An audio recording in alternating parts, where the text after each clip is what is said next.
Hello viewers, Tollywood story এক্সপ্লেনারে তোমাদের সবাইকে স্বাগত জানিয়ে তোমাদের পছন্দের ধারাবাহিক গীতা এলএলবির আজকের পর্বের রিভিউ নিয়ে আমি পৌঁছে গেছি তোমাদের সামনে।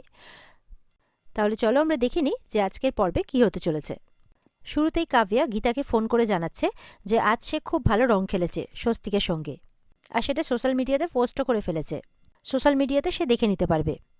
আর এরপরে নাকি এই বাড়িতে সেই আসছে বউ হয়ে। তো এই কথাটা গীতাকে জানাচ্ছে। তাই গীতাকে বলছে ডিভোর্স পেপারটা যাতে গীতা সই করে দেয়। তারপর গীতাকে ভয় দেখিয়ে বলছে না হলে কি হবে সেটা তো তুমি জানোই ভালো করে। গীতা তখন উত্তরে বলছে হ্যাঁ জানি, তুমি কেচ্ছাটাও ভালো করতে পারো আর কেলেঙ্কারিটাও ভালো করতে পারো।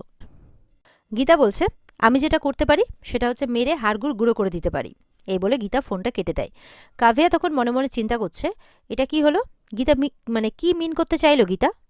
এরপর দেখা যাচ্ছে গীতা অগ্নিজিতের বাড়িতে এসেছে হাতে ডিভোর্স পেপারটা নিয়ে। গীতাকে বাড়িতে দেখে কিন্তু পিসি খুব খুশি হয়ে যায়। বলছে তুমি খুব ভালো করেছো এ বাড়িতে এসেছো। আমি দাদা বাড়ি ফিরলেই দাদার সাথে কথা বলবো, আর আমি এখন বরঞ্চ প্রলয়ের সাথে কথা বলে আসি। তখন এটা শুনে প্রলয়ের স্ত্রী বলছে একদম না, দাদা বর্দার বিরুদ্ধে যাওয়ার চেষ্টা তুমি করবে না। যদি দাদা চায় তবেই গীতা বাড়িতে আসবে, নইলে নয়। পিসি তখন বলছে কেন, বাড়ির বউ বাড়িতে থাকবে এটাই তো স্বাভাবিক না, এতে লোক আবার কি বলবে। এটা শুনে তখন গিনি বলছে যে আপনি এত বাড়ির বউ কেন করছেন, জানেন না যে ওদের সম্পর্কটা এখন তলানিতে গিয়ে ঠেকেছে, স্বস্তিক তার সাথে থাকতে চায় না, এটা আপনি বুঝতে পারছেন না। তাই তো সে কাব্যার সাথে, আর কাব্যার নাম নিতেই তখন গীতা রেগে তাকে চুপ করিয়ে বলে থাক, এরকম একটা কুৎসিত ব্যাপার নিয়ে আমি আলোচনা করতে চাই না। গীতা স্বস্তিককে জানাচ্ছে যে সে তার কাছে এসেছে মিউচুয়াল ডিভোর্সের জন্যে, সেখানে সইয়ের ব্যাপারে। এটা শুনে তো স্বস্তিক একেবারে অবাক হয়ে যায়, গীতার দিকে তাকিয়ে থাকে। এটা শুনে তো ঈশা এলিনা বলছে বৌদি তুমি এটা করো না, এইভাবে তোমাদের সম্পর্কটা, তোমাদের বিয়েটাকে ভেঙে দিও না। আই থিঙ্ক কোথাও একটা ভুল বোঝাবুঝি হচ্ছে। প্রলয়ের স্ত্রী বন্নি তখন সবাইকে চুপ করে দিয়ে, মেয়েগুলোকে চুপ করিয়ে দিয়ে বলছে যে গীতার খুব ডাট, সে পারলেই কিন্তু বর্দার কাছে ক্ষমা চেয়ে এই বাড়িতে থেকে যেতে পারত, কিন্তু সে তা না করে গটগট করে হেঁটে এখান থেকে বেরিয়ে গেল। তখন গীতাকে জিজ্ঞেস করছে তোমার কিসের এত দেমাগ। গীতা তখন বলছে ওটা আপনি বুঝবেন না, ওটা আপনার মাথায় ঢুকবে না। এটা শুনে গিনি বলছে ঠিক করে কথা বল, উনি তোর খুদ শাশুড়ি হন। তখন গীতা পাল্টা উত্তরে বলছে যে সম্পর্ক নিয়ে তুই কমসে কম কোনো উপদেশ দিস না, অনেক আগেই তুই সেটা গুলিয়ে ফেলেছিলি আর কি। তাই এবার অপ্রয়োজনীয় কথা না বাড়িয়ে স্বস্তিককে বলছে যে ডিভোর্স পেপারটাতে যাতে সে সইটা করে দেয়। সাত্বিক তখন বলছে যে কোনোদিনও সাত্বিক তাদের ব্যাপারে কথা বলতে যায়নি, কিন্তু এবার বলছে সে তার বাবার সাথে কথা বলবে এই ব্যাপারটা নিয়ে, তাই ডিভোর্সটাতে বাধা দিচ্ছে সাত্বিক। গিনি তখন কি করছে, তার হাজবেন্ডকে থামিয়ে দিয়ে স্বস্তিককে বলছে যে সইটা তুমি করে দাও। আর স্বস্তিককে এটাও মনে করিয়ে দিচ্ছে যে তুমি ভুলে যেও না স্বস্তিক, যে গীতা কোর্টে সবার সামনে তোমার বাবাকে যেভাবে অপমান করেছে তার জন্য কিন্তু এই বাড়িতে থাকার যোগ্য সে নয়। তখন পিসিমণি বলছে যে গিনি কিভাবে কথা বলছো, ঠিকভাবে কথা বলো, তুমি কার সাথে, ও তো তোমার দিদি হয়, তুমি তার সাথে এমনভাবে কি করে কথা বলতে পারো। তখন গিনি বলছে যে আমি যা বলছি একদম ঠিক বলছি। গীতা তখন বলছে যে আমার জন্য বাড়িতে নিজেদের মধ্যে ঝগড়া করতে যাবেন না কেউ, আমি যেই কাজে এসছি সেই কাজটা করে আমি এখান থেকে বেরিয়ে যাব। তখন পিসিমা কিন্তু আবারও গীতাকে বলছে যে গীতা তুমি এই কাজটা করো না, আমি একবার প্রলয়ের সাথে কথা বলি, তুমি তো জানো যে প্রলয় তোমাকে কতটা ভালোবাসেন, কতটা স্নেহ করেন, উনি চান যে তুমি এই বাড়িতে থেকে যাও। গীতা তখন বলছে আমি সবই জানি, কিন্তু গেস্ট হাউসে কাভ্যার সাথে স্বস্তিক বাবুকে আমি যেভাবে দেখেছি তারপর তার পক্ষে এই সম্পর্কটা মেনে নেওয়া আর সম্ভব নয়। পিসিমাকে উল্টে তখন গীতা জিজ্ঞাসা করছে আপনি হলে কি করতেন, আপনি পারতেন এটা মেনে নিতে। এবার স্বস্তিক তখন গীতাকে বলছে যে তুমি এইভাবে সম্পর্কটা ভেঙে দেবে গীতা, তুমি আমাকে এতটুকুটাও বিশ্বাস করো না, এত জেদ তোমার, আমারও তো সাফায়ে কিছু বলার থাকতে পারে। গীতা তখন থামিয়ে দিয়ে বলছে তার আর কোনো কিছু শোনার দরকার নেই, সে যা দেখার দেখে নিয়েছে। এরপরে গীতা বলছে সইটা করে দিন, না হলে কিন্তু আপনাদের সেই ছবিগুলো আমি কোর্টে পেশ করে কিন্তু একটা কেচ্ছা করে দেবো, তখন কেমন লাগবে তখন বুঝতে পারবেন।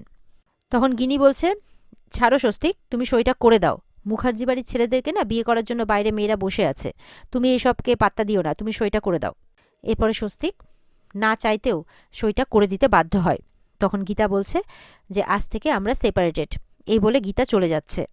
ঠিক সেই সময় পিসিমা আবারও আটকাচ্ছে যে ও বাড়ির লক্ষ্মী, ও এইভাবে বাড়ি থেকে চলে গেলে কিভাবে হবে। তখন গীতা বলছে কে লক্ষ্মী, আমি লক্ষ্মী, লক্ষ্মী আসছে, ওই কাব্যা আপনাদের ছেলের ভালোবাসা। এই বলে গীতা চলে যায়। গীতা চলে যেতেই গিনি মনে মনে বলছে, যাক, কাঁটাটাকে তাহলে উপড়ে ফেলতে পেরেছি। গীতা, তোর ওকালতি বুদ্ধি থাকতে পারে, কিন্তু সাংসারিক বুদ্ধিতে তুই একদম কাঁচা। এইভাবে মনে মনে বলছে আর কি গিনি। এরপরে গীতা যখন বাড়ি ফিরে চলে আসে আর কি, তখন দেখা যাচ্ছে যে মেহেক সেখানে এসেছে। মেহেক তো গীতাকে জিজ্ঞাসা করছে যে সে কেন এরকমটা করলো, কেন তার দাদাকে দিয়ে ডিভোর্স পেপারটাতে সই করিয়ে নিল। নিশ্চয়ই কোথাও একটা ভুল বোঝাবুঝি হচ্ছে, কোথাও একটা ভুল হচ্ছে। মেহেক বলছে, তুমি একবার ভেবে দেখো বৌদি, আমার দাদা এমন নয়, ওকে বাড়িতে সবাই খুব ভালোবাসে। এটা শুনে গীতা তখন মেহেককে বলছে, মেহেকের স্বস্তিকবাবু যে সাইন করা ডিভোর্স পেপারটা সেটা দেখাচ্ছে। সেগুলো দেখে তো মেহেক অবাক। কেন অবাক? কারণ সেগুলো কোনো ডিভোর্স পেপারই নয়, সেগুলো হচ্ছে স্টেফনিদার ছেলের স্কুলের কিছু পেপার। এইসব দেখে শুনে তো মেহেক বলছে, আমি কিছু বুঝতে পারছি না, এসব কি?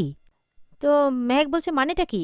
বলছে, তোমার দাদা না দেখে শুনেই সাইনটা করে দিয়েছে। বলছে, তাহলে ডিভোর্স? বলে, ধুর, অত সস্তা তোমার দাদাকে ওই স্বস্তিকবাবুকে আমি ডিভোর্স দিব? অত সস্তা নয় যে স্বস্তিকবাবুকে আমি ছেড়ে দেবো। বলছে, অন্য কোনো মেয়েকে ছুঁয়ে দেখুক না, হাত একেবারে ভেঙে দেবো। মেহেক বলছে, ও গীতা বৌদি, আমি কিছু বুঝতে পারছি না। গীতা বলছে, তার মানে আমার রায়ভাগিনী ননদিনীকে আমি ঘোলটা খাওয়াতে পেরেছি? বলে, হ্যাঁ হ্যাঁ, ঘোলটা একদম খাইয়েই দিয়েছো, কিন্তু কেসটা কি বলো তো? গীতা যখন কিছু বলতে যাবে আর কি, তখন সেখানে স্টেফনিদা কিছু লোকজনকে নিয়ে চলে আসে।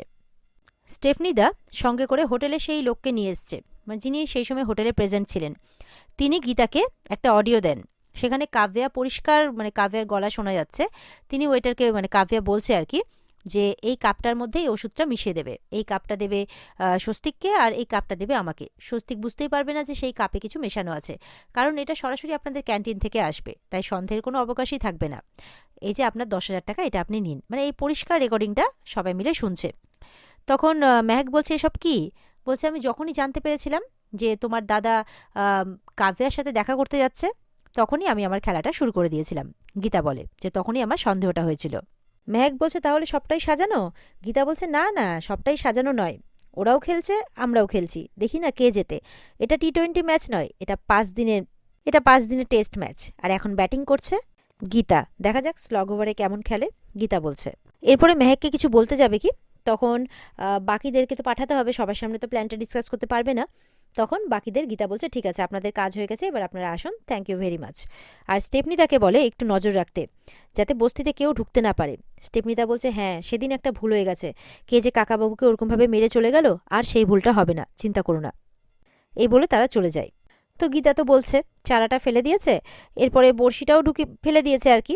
এরপরে ওপর থেকে লক্ষ্য রাখছে কখন মাছটা টোপটা গিলবে আর মাছটাকে ধরে ফেলবে আর কি। তো এরকমই কথাবার্তা বলছে। এরপরে মেহেককে আরও কিছু বলতে যাবে কি, তখন পদ্মর ফোন আসে। পদ্ম বলছে, কোথায়? কোনো মালপত্র তো এসে পৌঁছলো না। গীতা বলছে, আরে পৌঁছবে পৌঁছবে, একটু ধৈর্য ধরো, এক্ষুনি পৌঁছে যাবে। কাব্যাকে তো ঘোল খাওয়াতে হবে না ভালো করে। তখন মেহেক বলছে, পদ্মও জানে? তখন গীতা বলছে, পদ্ম জানবে না আবার? আরে পদ্ম তো একদিনের আম্পায়ার, যেই আউট হয়ে যাবে পদ্ম অমনি হাত তুলে বলে দেবে আউট। এই নিয়ে তো মেহেক আর গীতা খুব হাসাহাসি করছে, ওদিকে লাইনে পদ্মও হাসছে। গীতা বলছে, আমরা হলাম নারী ঐক্য, নারী ঐক্য জিন্দাবাদ, আর নারী বাহিনী জিন্দাবাদ। এরপরে পদ্মকে কি কি করতে হবে গীতা সমস্ত প্ল্যানটা বলে দেয়। তারপরে কাব্যা আসে, তখন পদ্ম ফোনটা রেখে দেয়। এরপরে তো কাব্যা আসতেই পদ্ম তার নাটকটা শুরু করে দেয়। তুমি শুনেছো যে গীতা দিদিমণি আর স্বস্তিক দাদাবাবুর মধ্যে সই সাবুত সব হয়ে গেছে। আমি তো ভাবতেই পারছি না যে গীতা দিদি স্বস্তিকবাবুকে ডিভোর্স দিয়ে দিচ্ছে। তখন মনে মনে কাব্যা বলছে, হবে না, যা ডোজ দিয়েছি হতে তো হতোই। এরপর ইলিন ফোন করেছে কাব্যাকে, বলে, হ্যাঁ কি হয়েছে ইলিন বলো। বলছে যে দাদাভাই না খুব লোনলি ফিল করছে, একদম কিছু খেতে চাইছে না। কাব্যা বলছে, ওমা সে কি, কেন? বলে, বুঝতেই পারছো, গীতা বৌদি দাদাকে ছেড়ে চলে গেছে, এই বাড়ি ছেড়ে চলে গেছে, সেটা দাদা কিছুতেই মেনে নিতে পারছে না। ঈশা আর ইলিনও লেগে পড়েছে কাব্যার পেছনে। সবাই মিলে কিন্তু কাব্যাকে এবার ভালোই ঘোলটা খাওয়াচ্ছে। বলছে, তুমি তো আছো, তুমি পারো না দুটো হাত দিয়ে ওকে জড়িয়ে রাখতে? এইভাবে বলছে। কাব্যা বলছে, ও কি রাজি হবে? বলে, রাজি করাতে হবে তোমাকে, আমাদেরকে, পুরো পরিবারকে মিলে। তুমি ওকে বুকে টেনে নাও, ওকে খাওয়াতেই হবে, যে করেই হোক ওকে রাজি করাতেই হবে, বলছে। আর ঈশা এলিনরা হেসেই মরছে। বলে, তুমি পারো না ওকে সামনে ডেকে বসিয়ে একটু খাওয়াতে? গীতা বৌদির মতো একটু রান্না করে খাওয়াতে পারো না? কাব্যা বলছে, কেন পারবো না? বলছে, তাহলে একটু কুটনো কেটে? কাব্যা বলছে, হ্যাঁ পারবো। বলে, একটু মাছ কেটে? বলে, হ্যাঁ পারবো। বলে, সবজি কেটে? বলে, হ্যাঁ পারবো। বলছে, একটু হাত পাখা দিই? বলে, হাত পাখা কেন? ও পাখা আছে তো? বলে, ও হ্যাঁ হ্যাঁ, পাখা আছে, ওইটা বাদ, হাত পাখাটা বাদ, উপরে পাখা আছে, ওতেই চলে যাবে। বলে, সামনে বসে একটু খাওয়াও না, তারপরে খাইয়ে দাইয়ে ওকে একটু ঘুরতে নিয়ে যাও। কাব্যা তো অবাক হয়ে শুনছে। বলে তারপর না হয় একটা শুভ দিন দেখে ওদের ডিভোর্স দিয়ে তোমাদের 4 হাতটা এক করে দেবো। কাব্যা তো শুনেই খুশি হয়ে যায়, স্বপ্ন দেখতে শুরু করে দেয়। পদ্ম এদিকে হেসে যাচ্ছে। তো এরপর তো কাব্যা যথারীতি বোকা হয়ে যায়। আর ওদিকে ইলিনরা ফোন রাখার পর তো একদম খুব মজা করছে, হাসাহাসি করছে। তারপরে গীতাকে ফোন করেছে। গীতা তখন বলছে কি অবস্থা ইলিন, আর তখন আজকের পর্ব শেষ হয়ে যায়। তো এই ছিল আজকের পর্বের রিভিউ। ভালো লেগে থাকলে অবশ্যই কিন্তু পর্বকে লাইক, কমেন্ট আর চ্যানেলকে কিন্তু তোমরা সাবস্ক্রাইব করতে ভুলবে না। আর পর্বের বিস্তারিত দেখতে অবশ্যই তোমরা স্টার জলসার পর্দায় চোখ রাখবে।